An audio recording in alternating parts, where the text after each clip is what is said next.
It's the weekend. It's Mailbag. Full disclosure, it's Wednesday. We're recording on Wednesday evening, so it's not the weekend, but it's Mailbag, so it feels like the weekend, and especially with three top fellas like Paul, Pete, and Warren. Lads, how's your week going? How are you feeling about? Let's dip into the points thing first, just quickly, because we probably talked about it too much as it is. But how's everyone feeling about the prospects now for the rest of the season? I'm feeling confident. I'm feeling like 2 points was probably, as much as it annoys me that we've had two taken off us, because of how the Premier League have been such utter twats throughout this whole thing. I was expecting six, just because, not because we deserved it, but just because it seems to be how they've been treating Everton. The Premier League wanted five, didn't they? Yeah. After Forest had just got four, they wanted to give us five. So I expected more, to be honest with you, not because we deserved it, but just because I hate them, and I feel like that's what they would have wanted to have done to us. But two, I think we can live with. Put it this way: if we would have conceded a last-minute equaliser against Burnley, then I would have been in a far. I would have been feeling far worse. But I think we can. I think we can push on now. Now, at least now we know where we stand, don't we? We know what we need to do. We can. I think it's achievable. So yeah, take it and move on. A last-minute Burnley equaliser would have felt a lot worse, wouldn't it? Warren, you were up for this one. How do you feel about it all?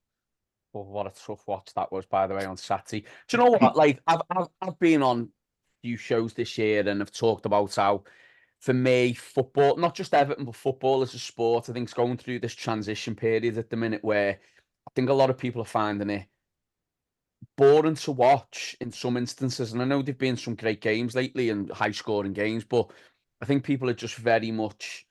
I was talking to people last night and they were saying to me, "Oh, I didn't realise the Champions League was on City and Real Madrid." Now, a couple of years ago, everyone would have been all over that. But I think people are just like getting a bit bored of the same old, same old. There's nothing really different about football at the minute. There's nothing unique or original anymore. It doesn't seem to be anyway. But going on to the points thing, I've said so many times that how Everton have broken me, and I'm getting to the stage now when I'm finding it difficult, just not so much with us, but how we run, how we're playing, the points. It's just all, it's like chipping away at your soul all the time. But when that come through yesterday, for the first time, probably I'd say in a year or two, I had that feeling of, right, come on then, let's show these, let's do it. Because I think we could all be forgiven for the last 3 years for not maybe having the energy to go through with all this again. P, I know you're not including this, P, for all the hard work you do with the 1878 and getting the flags and everything done, but I think a lot of supporters could be forgiven for that. And then especially after Saturday as well. I mean, I know we got the points and we're all made up, but that was a tough watch on Saturday, that. But when that was announced yesterday, I'm like, bring it on. Come on then, let's do what we do best and shove two fingers up to not just these, but to Luton and but to Forest and all these, and let's be Everton. Let's get through the end of That's where I was now, and I'm weirdly, which I didn't think I would be after how I felt about Everton and football recently, be in this position. But I want these last 8 games. I want them 3 home games, and I want to be. I don't care if we don't beat them, but I want to be audible when we play Liverpool. I want to be audible with the other home games, and I just want us to be nasty, like in a good way. Do you know what I mean? Like in a proper vitriol, disgusting, Goodison, horrible way, if that makes sense. And that's where I'm at. So come on, let's do it. That's the rallying cry I want. Forget Seamus. That's the one I want. Paul, where are you on all this? Points deductions, just, I don't know. The worst thing was when I saw the tweet about, I don't know, 15, 20 minutes later, where someone was going, by the way, there's another possible points deduction coming. I was just, So, when, I don't know if you play FIFA online yet. I know I feel like I'm too old and I'm nonsense, like, on FIFA, but I'm actually all right at it, to be fair. But, the rage quit, basically, that's how I felt. So, like 3-0, oh, this Maggie just stays in his house all day. I'm working, and he's been, basically, he probably doesn't. He's probably just picked it up for 20 minutes and he's been working in, like, Jag or something, and he, Range Rover in Halewood, and then he thought, I'm just going to go and batter this absolute beaut. And his football team are shite as well, and they're getting points taken off them when they win the first game since, what, the 16th of December, was it? Yes. Also against Burnley. It's like, Do you know when I like so the other week when you use your triple captain on Fancy League and I used it on Solanke and he missed a pen, I just felt like I might as well just resign for the Oh, triple captain and it gets minus points. I didn't realise we'd actually bookended that run until now. No, Like, yeah. with Burnley. Christ, how bad must they be? Right. Anyway, enough of current Everton. Let's have a little look back in time with Stephen's question. Off the back of last week's best penalty ever question, what's the best Everton headed goal ever? Apart from the obvious ones, he loved Fellaini's against Bolton. What a question. Pete, go ahead. I'm going to go for one, which just makes me laugh every time I think about it. And remember, Umani scored. I think it was it against, who did he score against now? Was it against Cardiff or someone? And basically the ball comes in and it was like... Was it Bolton or somebody? Yeah, I can't remember. It was Gladys Street end. But the ball comes in and basically, at first glance, it looked like an absolute bullet of a header. Like full on, like, yeah, that's a proper Everton number 9 header. And so you see the replay and you realise he was trying to head it that way. And as his head goes that way, the ball hits him on that side of the head and flies into the other corner. And it's like a dummy with a header. And it was I mean, if it was intentional, it was probably the best, or if it would have been intentional, it was probably an absolute genius move, you know, to literally like dummy the goalkeeper and put him on his ass or send him the wrong way with a header. But on reflection, given it was Umani Ass, I'm not entirely sure that it was deliberate. But either way, it was a great header. Another favourite of mine was same end against Bolton, Duncan Ferguson, when he got his hat-trick. Just because it was his first hat-trick, and it was the first hat-trick I'd seen from my season ticket spot that I'm still in. And Big Dunk, like lashing Carl Tyler out the way to finish his hat-trick against Bolton. Was that a Tony Thomas cross? Possibly. I mean, they were rare, weren't they? I think it was. Probably one of the only ones that ever made it past the front post. We need to have a Tony Thomas section because we seem to be mentioning him every week. he's an Everton icon in one way or another. I think that is finite, isn't it? To be fair to Tony Thomas. Sorry, Tony. I've got to say as well. I've got to say my favourite. One of my favourites actually from this season, Meg Finnegan at Anfield. So Meg Finnegan, we won again. She's done it twice. To be honest, she's done it last year as well in the Cop end last year. Then this time in the Anfield Road end, scored twice on the bounce against Liverpool at Anfield. So Meg Finnegan's definitely got to get a shout out there because two of my favourite moments watching football, going to Anfield and winning comfortably. Good stuff, like that. Pete Paul, take a pick, Paul. A few, to be fair. Lukaku's in the derby at the Gladys Street. Yeah. Whoever the defender was on the line hadn't even jumped and it had already hit the back of the net. And I thought, here we go. We've got the Predator playing up front for Everton now with those dreadlocks. He was like unstoppable, wasn't he? Yeah, that made that header even better, didn't it? The dreads just like flicking as he headed it. Was that a Morales corner or am I making that up from the church? Because it was an in-swinger, wasn't it? Yeah, it was off a corner. Yeah. It was off a corner because it come out of nowhere, didn't it? Did that put us 3-2 up? Yeah. And I'm not going to say what happened next.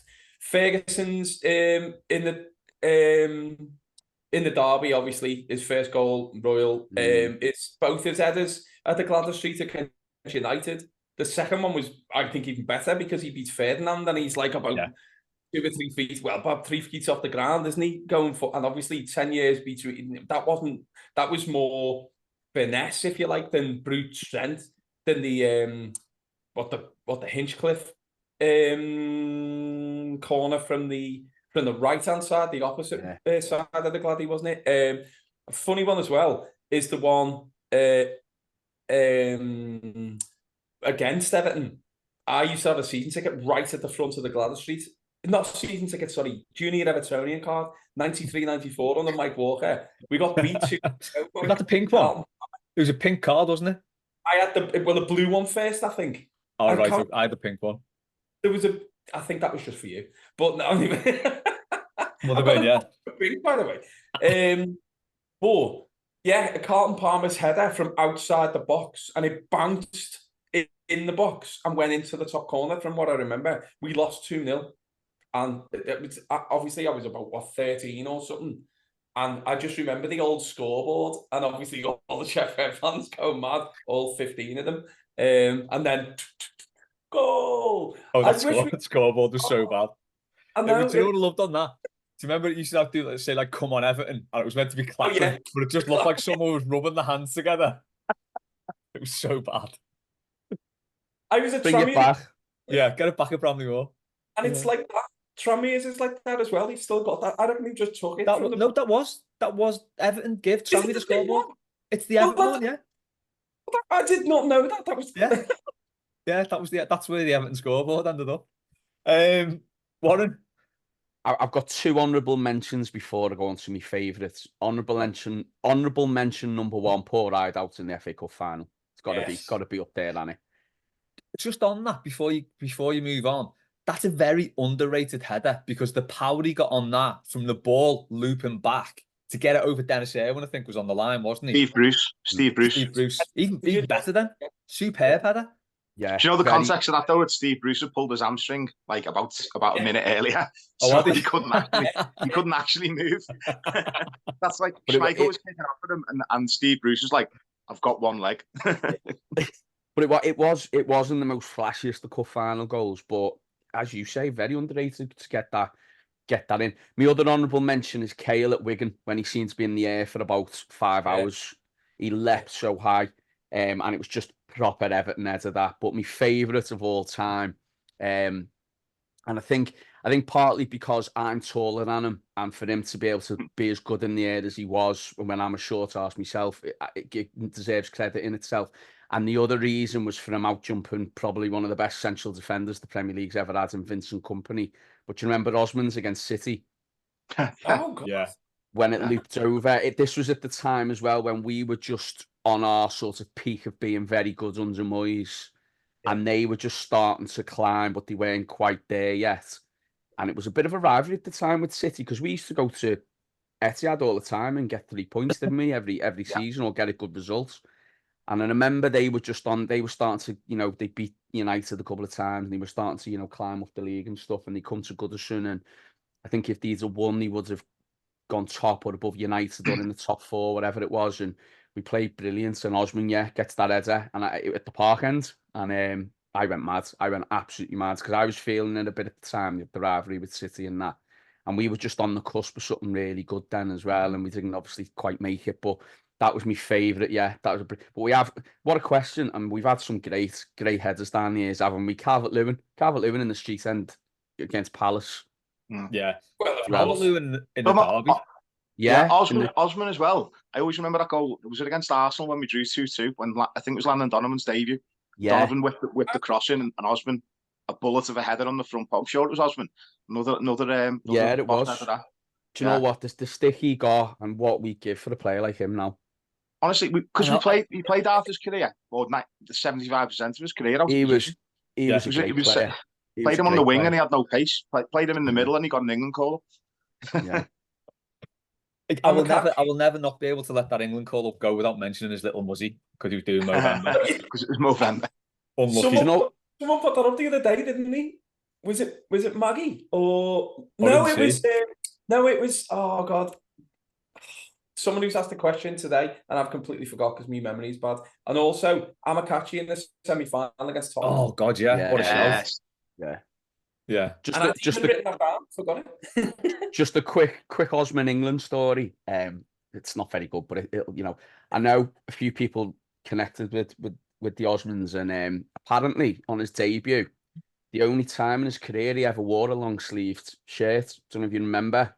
And the story goes is that when it was his first call up and he didn't know the procedure or what happens, and he walks in the changing room and there's his number and his shirt and it's long sleeve, and he doesn't want to sort of upset anyone or annoy anyone, so he doesn't request anything. Didn't know what you had to do to request such a thing, and so he went out and wore long sleeved on his England debut, and then I can't remember, it was someone in the team said to him, "Oh, if you want a short sleeved or whatever, just request it." And then I think he got another 2 or 3 caps after that, and his following 2 or 3 caps after, he was in short sleeve again. So he was too nervous to ask on his debut whether he could have short sleeve or not, which I think is quite a humble thing, isn't it, to hear Yeah. from a professional Like footballer? that. So yeah, just a little story, nothing too great, Nice but that. just a little thing. Yeah. Nice that. It says all about his character, doesn't it? And I like you say, Warren, I can't believe the shit he used to get at the time as well. It was like I just didn't get it. I mean, fuck off Osman replaced fuck off Ebrel, didn't it? Really, it was like a natural transition. Now it's just fuck off everyone. Yes. I think mine. I'm gonna go back to the 80s and a player very, very synonymous with headers and Andy Gray. So you've got the Reeds Cross Gray, which has been doing the Yeah. rounds on Twitter again lately. That That's a little bit great of skill header. by Peter Reid to knock it through the defender's leg and whip the crossing, and it's a great header at the near post. But I think my favourite one is that same season, 84-85, against Luton, where he throws in a diving header about 3 inches off the floor. Yeah. And I don't know if I've seen an interview with him or read something in a book, but he said the reason he did that was because it was coming to his right foot and he trusted his head more than his right foot. He was that left-footed. But honestly, if you've not seen it, just look it up on YouTube. Andy Gray header Luton. He's literally lying down on the floor when he heads it in, and it just rolls past the keeper who goes completely the wrong way. Not the best header, but in another way, the best header ever because it's so like ludicrous that he throws head on it from there. Brilliant question that though. Love it. Right, next, Liam. He's going to be on holiday when we play Luton, thankfully. Lucky get. Where you going? So he wants to know what your best and worst moments watching Everton on holiday or somewhere unusual. Warren, you're a man of the world. Go ahead. Oh, wow. So I've spent a lot of time in the States when the season started. I remember watching us when Lukaku scored a hat-trick against Sunderland Monday night. And I was sitting on my mate's deck. And it was, I mean, when was that? That was sort of October time, wasn't it? And it was 25 degrees. I had my shorts on. I had the TV outside in front of me. I had a beer because it was the middle of the day over there. And that was enjoyable to watch. But I don't know. I think it's I can't really think of any other times where I've been abroad and we've been on and I've watched it. Because normally when I go away, it's summer, so I don't miss them. But that was the one that sprung to mind straight away. I'll have a little think if there's any more while you go round. But yeah, that was lovely. That sitting on a deck with a beer, watching in lovely weather, watching us batter Sunderland. That was great. Yeah, no, that's living all right, that, isn't it? Paul. I like how we the same pet. Hey, big Joe Fagan. Not that Joe Fagan, obviously. The other Joe Fagan. No, absolutely not.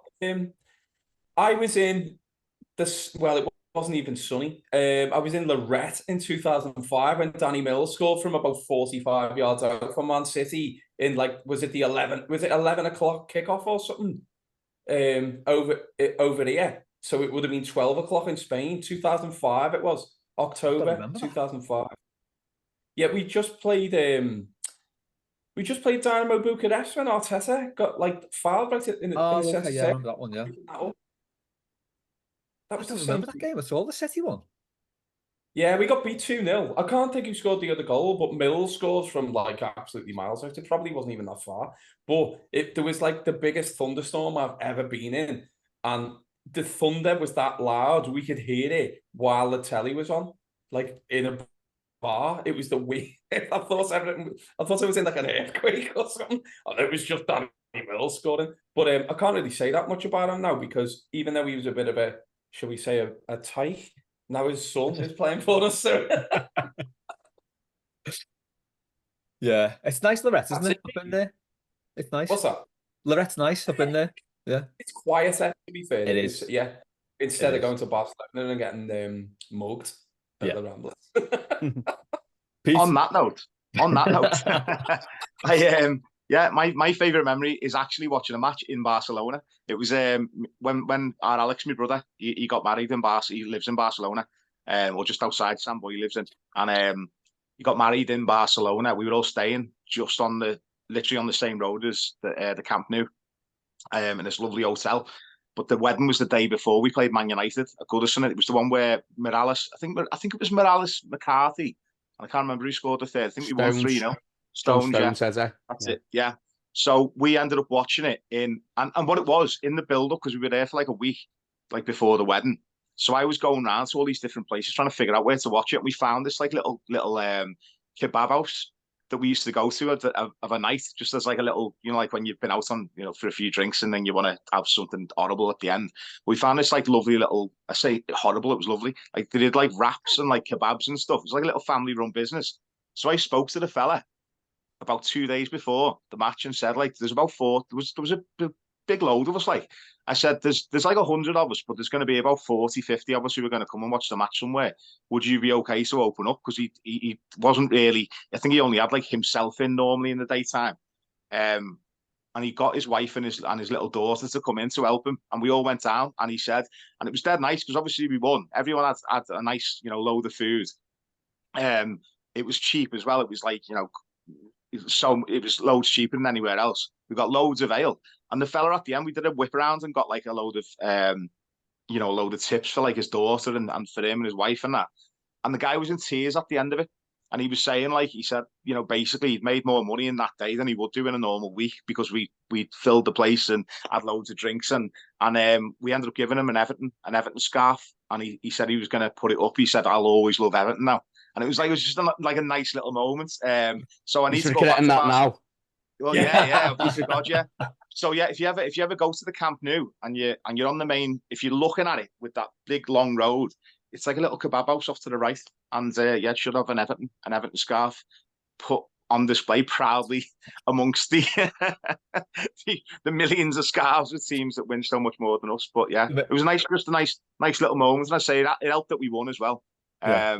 But I always remember his face as well because he was sort of like, it was edging towards kickoff and we were a little bit delayed.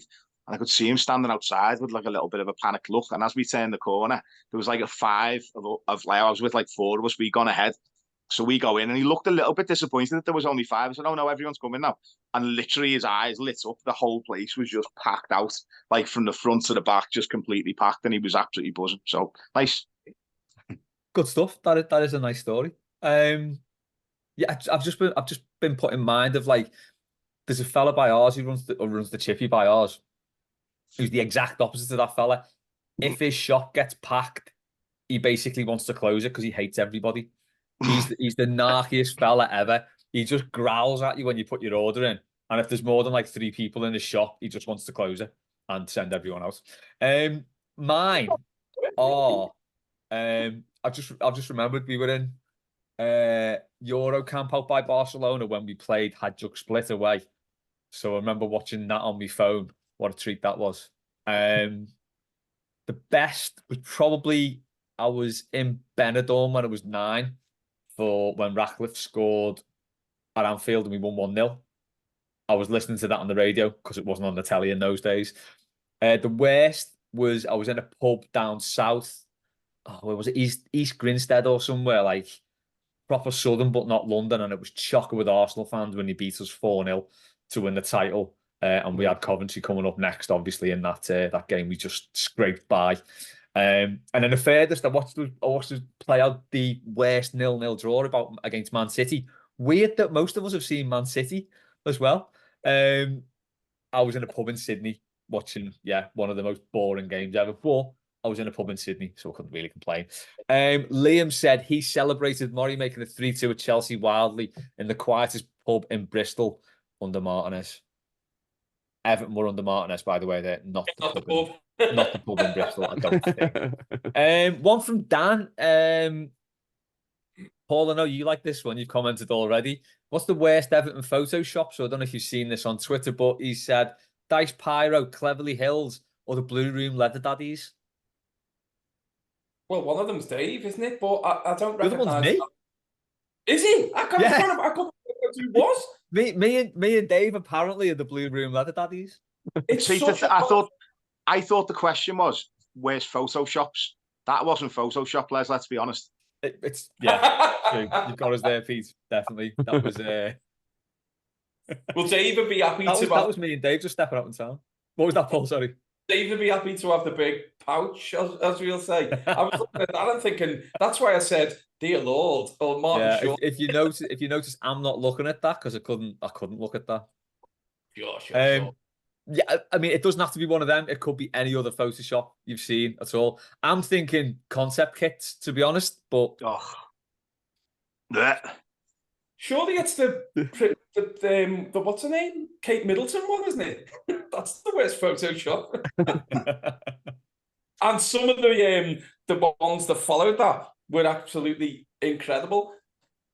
But obviously they're all alleged, so I'll because someone was saying to me, quite a well-known Everton stato when I was out the other week, said to me, I was listening to you talking about Claire Tomlinson the other week. I hope you've got a good lawyer. Yeah. Yeah. You mentioned that to me as well. Yeah, you know what I'm talking about, don't you? Yeah, definitely. Warren, have you got a preference on those Photoshops? The only thing I can say about them ones that were posted, the Cleverly Hills one, as soon as I saw it, all I could start going was Cleverly Hills. That's where I wanna be. Living in Clever. But yeah, no, yeah, I don't know. I'm trying to think because I mean, there's always memes and Photoshops doing the rounds on the internet, isn't there? But I can't really. Can't do, but yeah, that mate, I'd have a word with Dan over that. Les, you can't be having you putting pictures out like that. I know. I just wish he didn't have his camera at the time. I thought we got away with it. Thought that was the rules. I thought they were the what? rules. No cameras. Well, No do you know what I grassing. mean? No. But clearly. Anyway, if anyone's not seen it, by the way, go on the Blue Room Twitter and check that out. I'd suggest you don't, to be honest. Yeah, probably best you don't. Stuart's asked if you could live, and this came with a picture of Matt Letizia doing the thoughtful pose, which has been, cracking meme material over the last few days. Stuart, if you could live in anyone's head for an hour, who would you choose and why? Paul? Oof, I haven't even thought about it. Letizia is a great one, or Ricky Lambert, because I think basically it would just be like the Working in Parasite cartoon when on The Simpsons when they lose Itchy and Scratchy, and it just what the hell was that? I reckon that's going on in their heads. What is it with ex-Southampton players and like tinfoil hats? Ricky Lambert's got one brain cell that thinks CBD, one brain cell that thinks water, and they just occasionally knock into each other, and he has a thought. I'm pretty sure that's how it goes. Wasn't there was a picture of John Aldridge the other day, wasn't it? Oh. And he was saying he was advertising CBD and all this, and someone said he looks like he's being held hostage at his nan's. Proper crack me up. Yeah, I was speaking to Keith Azul about that, and he finally got blocked by Aldo on the back of that. So welcome to the club, Keith. That took a lot. That took a long time, that hasn't it? Are we all blocked by Aldo? What are you? Nah, no. I didn't think you would be. You're too nice, man. I have to interject here before this carries on, because I've actually met him a few times. He used to drink in the Black Bull where I worked, and I used to have a little bit of banter with him. So he was all right. I was going to say, you're going to say he's sound for the red?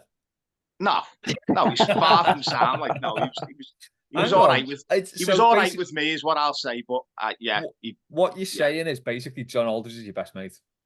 Yeah, that's what you're saying, isn't it? I can't say. I've got another alleged. He stuck up for Everton the other day in a tweet. I did tell him my favourite ever thing in football, because he tried to. He said to me once, I think we beat Birmingham at Goodison, and Lee Carsley had scored like an absolute belter. Yeah. And he'd said to me, and I was saying about like about how me and my dad had just come from the match. And he was giving me like a little bit of grief, saying, "Oh, was that the best thing you've ever seen in football, being a Blue?" And I said, "To be honest, Aldo, the best thing I've ever seen in football was when you missed that penalty in the cup final." And he was absolutely devastated. So yeah, yeah, the hair ruffling beaut. What were you saying? What did he stuck up for Everton? Yeah, he when it come out about the points, he says it's disgusting that Everton Football Club could be treated that way. Have you not seen it? Well, obviously you wouldn't have, because you're blocked. But yeah, he said yes. He said it was disgusting that Everton had been treated that way. He did link it, of course, back to Liverpool by saying, you know, Manchester City have had 115 charges, great club, great team, and all this, but they should be the ones being punished as well. But it was for him anyway, it was a positive Everton tweet. Crazy. Yeah. Yeah. So Just on the subject of, sorry, go on. No, go ahead. One, go ahead. You I was just going to say, on the subject of meeting ex-Reds out and about, I was with a girl I went to school with. She's her and her dad, big Reds, and met her in town. And we were out, and the dad's hero was Jimmy Case. He's from that era, like that was when he was a kid. Jimmy Case was his hero. And a kid you not was sitting there, and he's just walked over, put Jimmy Case in the bar, and I've tapped him and gone, there's your hero there. And he's thought in mind, I'm going, well, honestly, there he is. So he's talking to him, brings him and sits us down, and I'm like, so he goes, who do you support? To me? And I went Everton, and he grabbed me in a headlock like that and started like doing that to me, like ruffling me head with his knuckles. And I just sort of laughed it off, and I spoke to him for a little bit, but he was two sheets to the wind. He was bladdered, and I thought, I'll just leave you to it. Leave me mate's dad to chat to you and meet his hero and all that. But I just thought, what a weirdo. What a case. Yeah. Yeah, Well, exactly. My favourite Jimmy Case thing, and weirdly, I do have one, is he's playing for Liverpool, and they're playing against Middlesbrough, and he was probably the original self-styled hard man, Jimmy Case, wasn't he? Thought he was Bertie Big Bollocks, dead hard on the pitch. I think Graham Souness is about 17, chops him down. Jimmy Case says something. Souness leans over him, grabs him by his shirt, and threatens to punch him. And his arse goes.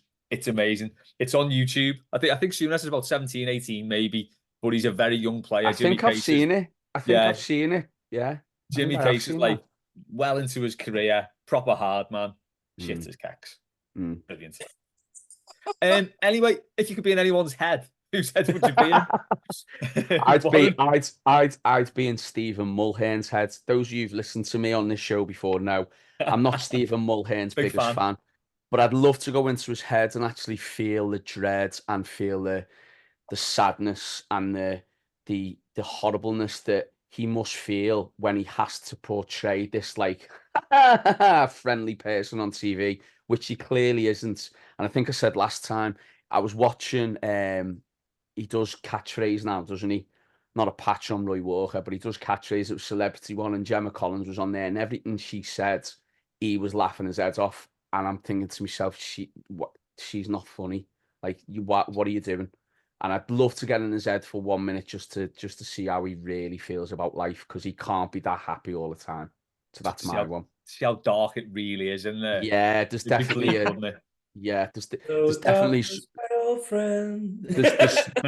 there's definitely some sort of like, I don't know, purgatory thoughts going on in his head. I don't know. I don't want to get too sort of dark with this, but I can't be doing with people like him. I've got all the time in the world for your disdain for Stephen Mulhern. It's very funny. Pete? Oh, sorry. I was going to say, I'm going to do a little soundtrack under Warren's like sort of piece over, like the stuff I've been doing for the Bramley Mall videos, and then zoom zoom into Zoom. I didn't even like think of that, but yeah. So I think I'll do a little montage of that. And I've got to be careful because Dan's going to do a Photoshop of me and Stephen Mulhern as best mates or something, isn't he? So I've got to be careful what I say. Yeah, he'll put Stephen Mulhern in the middle of you, and your face will be on Ant and Deck. That's how that's gonna go. Oh, and with Jimmy Case next to us. This is like the worst version of the album cover of Sgt. Pepper's, isn't it? It's just going to be everyone that he hates. Pete, you can live in anyone's head. Who are you picking? Is it just for a short time? And can you pick the time of it? Like, can I go back in time? Do you know what? It's your question, so yeah, you can do what you like with it. Go ahead. Okay, I go back in time and go into Les Dennis's head and find out how on God's green earth did he manage to get with Amanda Holden, and I'd take that knowledge and use it in my life going forward, because that man has got some riz, and I need to discover what it is. How old are you, Riz? I'm telling you. He's got it. Whatever that is, he's got it. I'll tell you what it is. It's a simple case of his first name, honestly. Les, yeah. Change your name to Les for the week, mate. I'm telling you. Blue Room exclusive. The forms are going in tomorrow. Well, Peter, if you manage to go back in time and get with Amanda Holden, if it's up there, I'll give you the money myself.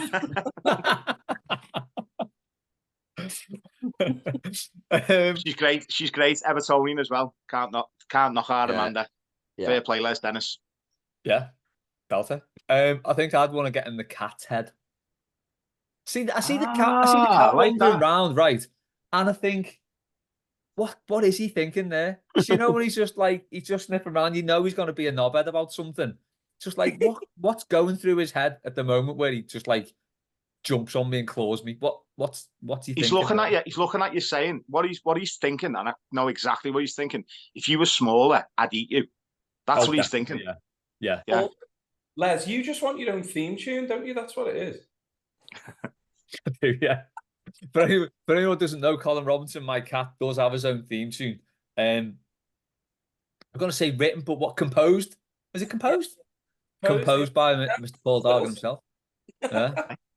What's it called? Is it called Colin Robinson's theme? Yeah. Yeah.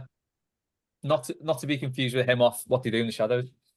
Even though that's Sam. Sorry, go on, Paul. What? I said clearly he's named after him, so he can't. Well, you have I suppose so. Yeah.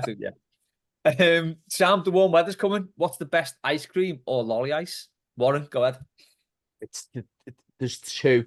There's Twister, because they're the ones I turn to. That's me go-to lolly ice. But I do like a fruit pastel. You know, when it's roasting and you've got a fruit pastel one and you've got the nice flavors at the top and the rubbish flavors at the bottom. I do like a fruit pastel. But I mean, I loved that question today, because as that question come in from Sam, I looked out the window and it was grey and it was raining and it looked cold and I've got my hoodie on. So roll on summer. And by the way, yeah, it is lolly ice for all you weirdos out there. 100%. You don't have a pop lolly, do you? You don't suck on a pop lolly. You suck on a lollipop. So it's a lolly Exactly. ice. Yeah. Exactly. Thank you. I have murder down here, because I'm Paul. If you don't know, and I've said it, I know loads of people listening. Shut up, you've said it loads of times. But I live down south. I live in Bournemouth, and I say lolly ice all the time, and I get looked at as if I've landed from Venus. And I go to lolly ice. They go, "What are you on about?" And I can't handle it when people go ice lolly. It sounds like someone from like the home counties who've got kids like called Olivia and Olive and stuff like that, who call it a lolly ice. Yeah, it's like Rupert. Yeah, we call it an ice lolly. Sorry. Oh, would you like an ice lolly after your supper? Right. No, it's not. No. Just sounds smoked, doesn't it? Ice lolly. Yeah. Lolly ice. Lollipop, lolly ice. That's simple. Yeah. It's a lollipop made of ice. A lolly ice. Yeah, exactly. Correct. What are you saying, Pete? What are you going for? If you're an oldie, a bit of a Calippo on oldie. I know it's probably a boring option, but no, I think there's not. The juice at the bottom. Yeah. But on the beach, you know, if you're on the beach and like, you know, a Calippo, because the other thing about it as well, because it's contained, you can have it on the beach and you're not going to get sand in it, you know, and it also seems to keep its cold for a lot longer. Whereas an ice cream, you've got to have it all in one. Like, obviously, you're going to eat it quickly, but an ice cream tends to be gone in seconds. A Calippo you can have for a few minutes. Do you know what I mean? I'm a huge fan of a Magnum as well, a white chocolate Magnum specifically. Yeah. Really like white chocolate with ice cream.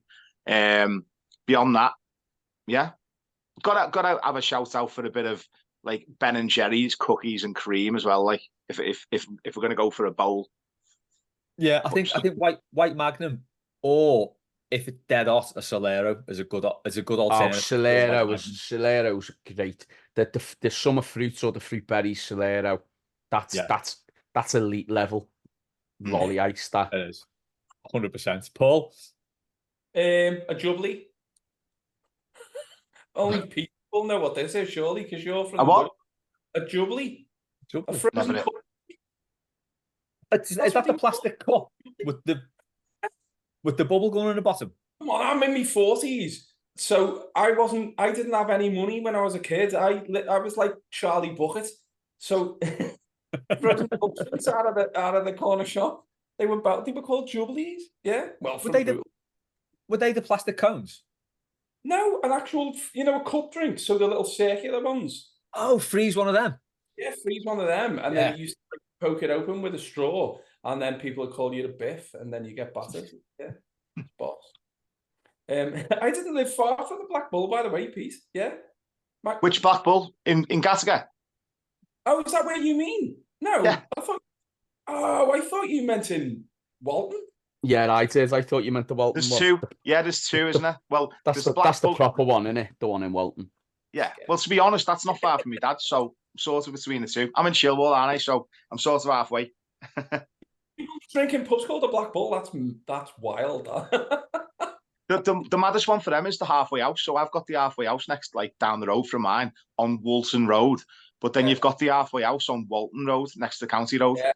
So the amount of times, you know, I don't drink anymore, but the amount of times back in the day where you'd order a taxi to the halfway house, Walton Road, and the taxi would go to the one on Walton Road. Yeah. You'd think someone had come up with a way to distinguish, but no. And there's one around the corner from Tranmere as well, isn't it? Yeah. There is halfway house in Tranmere, yeah. But as a Birkenheader, I do buzz off the fact that there's a place in Liverpool called Walton. Yeah. Shout out as well for Sam's question for just your standard 99 flake ice cream. Do you know what though? It's false advertising now because they're never 99p. No, it used to be a 99. It'd be 99. Yeah, it's like £3 now, so they can get it in. They are nice ice cream, though, to be fair. Do you have hundreds of millions and sauce on it? Everything, whatever's going. Yeah, yeah. Nuts. I don't even like nuts, but I have nuts on ice cream, which is weird. Yeah. Peter, like you're saying there, 99 ice creams are not 99 pence. It's like the trainees that were called 110s, and now they're about £4 million, aren't they? So still a shite. Mine's a feast, by the way. By real, a feast, and not a mint one. Oh, feast. That's a shout. Or a funny feast. Vanilla. Mars bar ice cream as well. Mars bar ice cream, underrated. Simple. It's got to be the big one. There's no point having like a little one. You've got to have like the double size one. Yeah. Well, vanilla mini milk as well. Mini milk was the one I was going to say. Yeah. Deltas. We've got two hanging over from last week if anyone's got time. Yeah. Got another 5 minutes? Okay, we'll go to... Oh, we haven't done the hot topic from this week. What's your favourite ending? So this is because Curb Your Enthusiasm ended. Don't tell me the end. Don't tell me the end. Won't tell you the end, but it is the most perfect ending to anything ever. It is incredible, honestly. It's brilliant. Okay, that's good to hear. Yeah, but what's your favourite ending to anything? Pretty good. I've never seen Curb Your Enthusiasm, so I need to get it watched. I'm assuming, do I? Yeah. Do you know what? You might struggle through the first series because it's all it's like 90% ad-libbed, isn't it? Yeah. So it's quite jarring because you can see at that point they're like making most of it up. But it gets way better. Stick with it, one of them. It's still good, the first series, but it's one of those where you might struggle through it a bit thinking, the hell's this all about? First episode of the Pants Tent, which is like one of the best things ever. Pants Tent. It's got a 5-inch bunch up. The one that always stands out for me there is the Bob Odenkirk one, where he talks about the Tabasco sauce. Oh, yeah. Anyone doesn't know, you better Google that one. Yeah, I'm not there. Did you know the thing about Curb Your Enthusiasm where there was a documentary on Netflix about it where a fella got let off or not let off, he was exonerated in a murder trial where he was facing life in prison, or I think he might have actually gone to prison at this point, and he was convicted of it. I think he was convicted, or he was certainly on the verge of being convicted for a murder of someone. Oh, was this the fella at the baseball game? Yeah, stadium. Yeah, I've seen it. He said, brilliant. He said he was at the baseball game, and like the cameras picked. Apparently, at some point, they did pick him up. Oh no, that was it. They were trying to say that he wasn't there, that the tickets weren't enough proof, and the actual CCTV cameras couldn't pick him up specifically. They couldn't verify him, could they? But it just so happened that he said, well, there was a guy who was walking up and down the aisle being recorded at the time, and it was like a proper TV thing. And he didn't know who it was, but when they checked, he realised it was Curb Your Enthusiasm. I think it's from like season 2. And it was Larry David. Larry David was literally about 10 rows in front of him. And next to him, wasn't he? Yeah. And on the actual like B-reel or whatever, they had him in like 3 different angles, and it proved that it couldn't have been him who'd committed this murder. And it was he was at the game, wasn't he? Yeah. He was at the game, That's a brilliant documentary. Yeah. And it's really sort of like when you look, you think like the odds of that happening, but it also shows like if that without that he was going down for it. Yeah, There's something to do with like there was a link to his family or something, and he was like, well, it's got nothing to do with me, sort of thing. It's That's called also Long like Shot. The documentary is called Long Shot. Oh yeah, That's the one. Yeah. It's worth watching that. That's also like the most reverse Larry David thing ever. Yeah, it is. The fact that like just that some circumstances got him completely out of the shit and not into it. Yeah. The episode that it focuses on that's at that baseball game is, you know, when Funkhauser's dad has died and he won't give Larry his seat next to him at the game. That's what it is. Yeah. So if you look at that in that episode, when he's going down to speak to him, he's saying, "Can I sit there?" And he's going, "The seat's taken. There's no one there. It's my dad's seat." Blah blah blah. And he walks back up. If you look at everyone in the crowd, they're all like waving and everything because the game's going on, and they're it's really going on the game at the time, isn't it? No extras. That's it. They're the extras. So they all had to sign. It was like proper, like difficult to do because they all had to sign the like non-disclosure and stuff, didn't they? On the you know the forms rights or whatever. Yeah. In it, yeah. It was he like Mexican or something. He was Mexican or like Latin American. He was Latino, yeah. Yeah. But yeah, 2017, I think it is. Long Shot. It's called. It's brilliant, isn't it? It's well worth a watch. And it's on for less than an hour as well. It's not even that long. Sound. Well, what's that? Got a nice happy ending as well. So back to the question: what's your favourite ending? Oh yeah. Can I say worst ending? Can I say worst ending? Go on, just because I'm feeling negative today. Game of Thrones. I can't believe I wasted like 10 years of my life watching that because I love that series, and I know that it's probably been said to death, and it's probably going over new ground. But honestly, that was. I would watch that back religious, like I'd watch it over and over again. Each episode, I'd watch them, waiting for a new season to come out. If the new season was coming out, I'd rewatch the entire series. And then as soon as I watched that last episode, I've never watched it again. I've never watched a single episode again because it just ruined it that badly for me. That I was like, I've never known. It was so bad. It was so it was such like a sort of Hallmark film. It's like like one of them films you see like the proper made for TV films. Yeah. And like they're always they just end and the crap. It was that basically. They just basically ran out of ideas or couldn't be asked doing it properly. It just felt dead unnecessary, didn't it? Yeah. But it was like they got to a certain point where it was building up and you thought, oh, here we go, there's gonna be something boss happening here. And it just cuts out, and then the next thing they're all sat around the table. I was like, what did you run out of money or what? What happened? I think Lost lost its way sort of midway through, and then I felt like it clawed it back. But some people don't like the ending of Lost. I quite liked it myself, but I'm trying to think if there's any endings that I do actually like. It's always hard, isn't it? Because even like Godfather 3 was awful compared to the other two. Yeah. Tell you what would have been the best ending ever, but then they didn't ruin it, but they made a couple of more shows and they should have left it where it was. When they become millionaires, Del, Rodney and yeah. Oh yeah. That would have been the best ending, where they go in the pub and they say, "Is this on the slate, Mike?" And he goes, "It's on the house." That should have been the end of it there. Yeah, 100%. They ruined it. They ruined it by bringing it back. But I did like the last three ones they did. It was just classic, like typical Only Fools style, but it should have ended there. Yeah. What about The Sopranos? God, it's got to be infuriating, that, though, wasn't it? Yeah, I know. I loved it. I think it's because there's never a right answer, and it just instigates.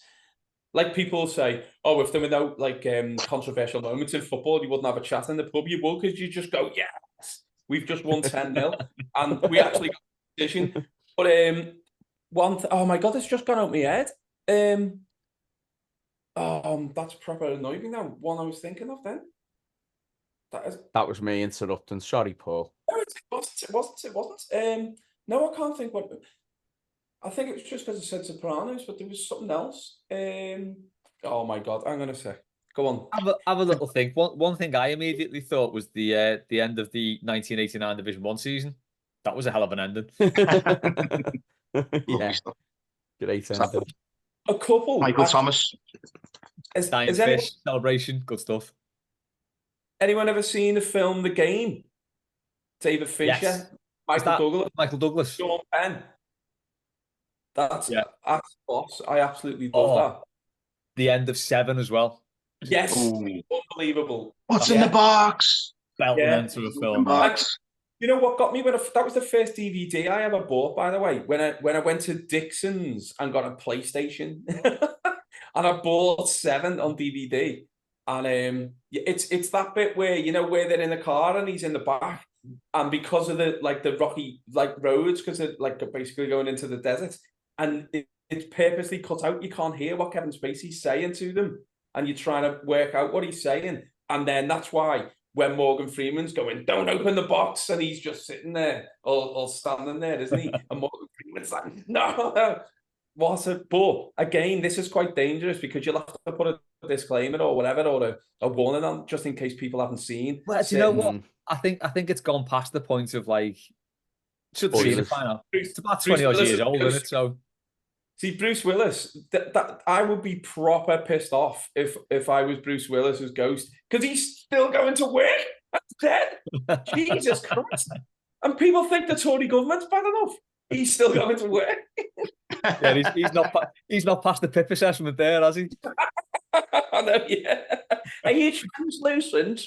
Yeah, but I'm dead. Don't care. Get to work. Christ. Right. On that bombshell, lads, we'll leave it there. I'll save these other two questions for next time because I think we've done nearly an hour there. So, yeah, lovely stuff. Again, felt like a weekend. We're all going to be thrown out tomorrow when we wake up, and it's Thursday morning, not Saturday morning, but good luck with that. Thanks to Warren, thanks to Pete, thanks to Paul, thanks to everyone who sent questions in. We will catch you next time on Mailbag.